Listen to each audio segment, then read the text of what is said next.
Chapter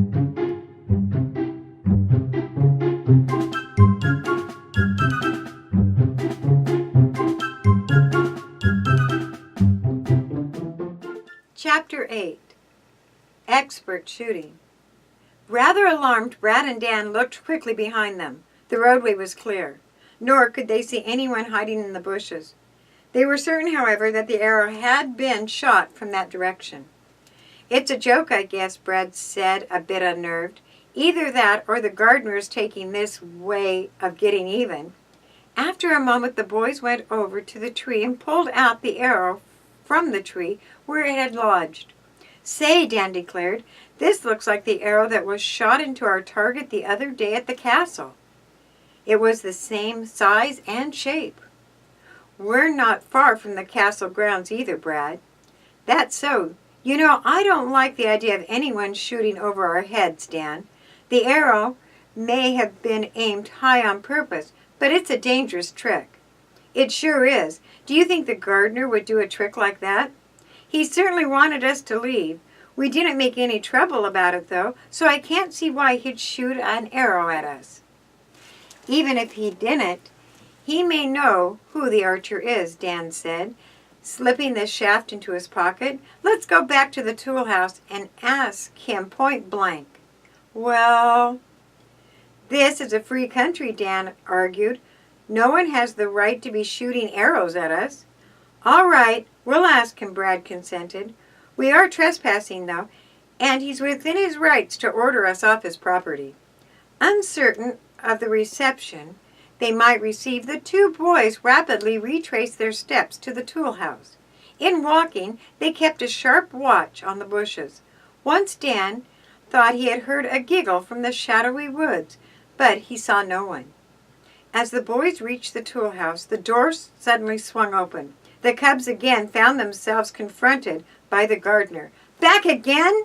he demanded unpleasantly. "Didn't I tell you to get on the move?" "We started all right," Brad replied. "Then someone shot at us from behind." "What do you mean, shot at you?" Dan produced the arrow. "Oh, that," the gardener shrugged. "Maybe you've seen an arrow like this before," Brad inquired. "Maybe I have," the man answered unpleasantly. "Then again, maybe I ain't. Now, will you get off this property, or have I got to call the police?" "We'll go, but first we want to know about this arrow," Dan said stubbornly. "Did you shoot it?" "No, I didn't," the gardener retorted. "I got other things to do than shoot arrows." "Maybe you have a son," Brad began, and the man interrupted. "No, I don't have a son," he said. Uneasily, the man glanced towards the veranda where an elderly-looking gentleman had appeared. "Now get going, or I'll call the police. This is your last warning." Thoroughly disgusted, Brad and Dan moved away.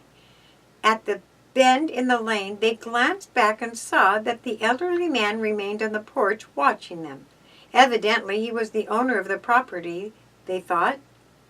"We should have appealed to him," Brad said.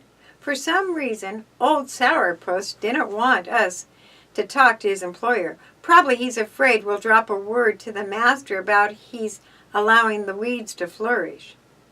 Approaching the place where the arrow had been shot, the boys walked warily. Nothing happened, nor did they see anyone hiding amid the bushes. Safely, Dan and Brad reached the main road. "Who do you suppose shot that arrow?" Dan speculated.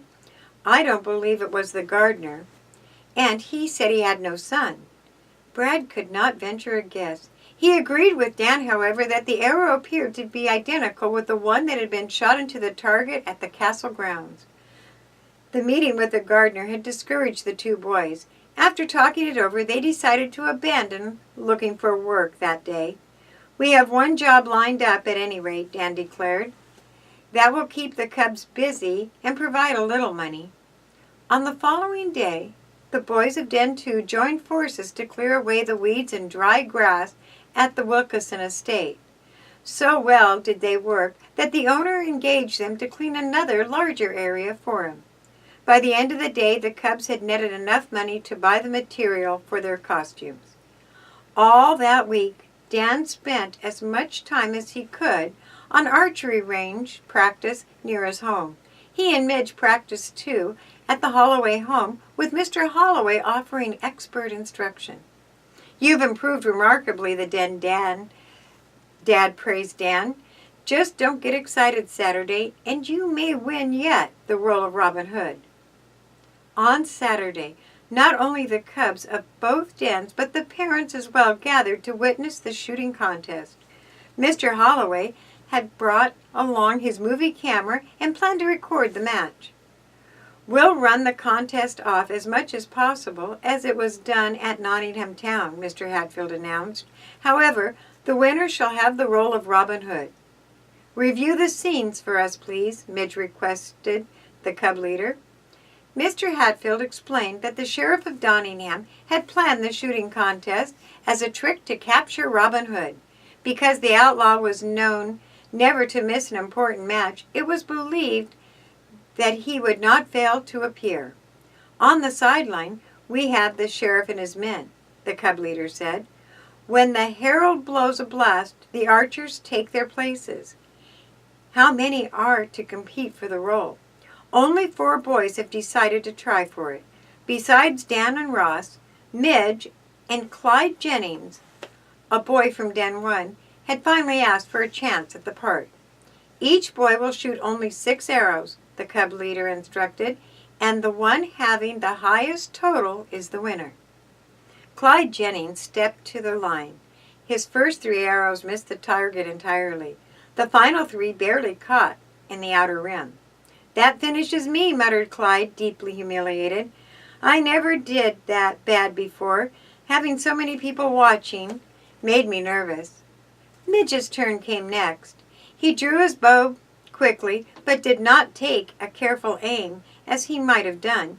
The arrow netted him only 3 points. On the next 5 shots, Midge used more care. Even so, he wound up with a total of 20 points. "I'm out of it," he whispered to Dan. "Unless you can come through, Ross will be Robin Hood." The crowd became quiet as Ross picked up his bow.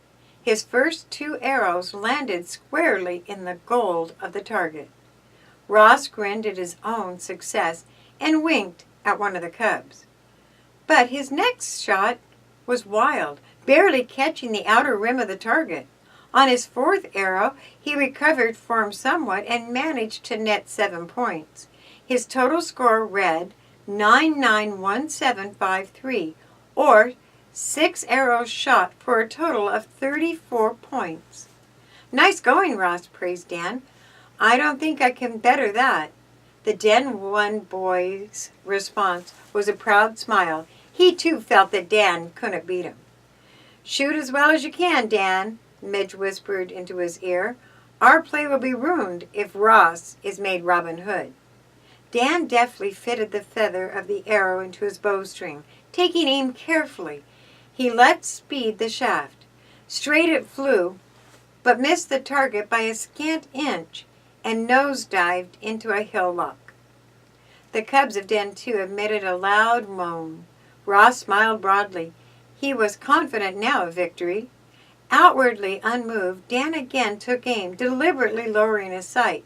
Again the arrow flew straight from his bow, landing in the gold. 9 points, shouted Midge, tossing his cap into the air. "Keep her up." Dan shot twice more in rapid succession. Both arrows landed in the yellow. The boy now had shot 4 times for a total of 27 points. "Do it again, Dan," yelled Red. Dan, however, was less sure of himself on the next shot. The arrow dug into the target on the rim of the gold. Lest there be any argument, Mr. Hatfield ruled that it had fallen within the next band of color. Dan was awarded 7 points. "That ties the score," whooped Midge. "You'll win easily now, Dan." The words unnerved Dan. As he raised his bow to make the final shot, he could feel his arm tremble. When he finally released the arrow, it missed the target. "Buck fever," Dan laughed, putting down his bow. "I guess I deserve to lose out to Ross." "But you haven't," Mr. Hatfield informed him. "You're both tied with 34 points.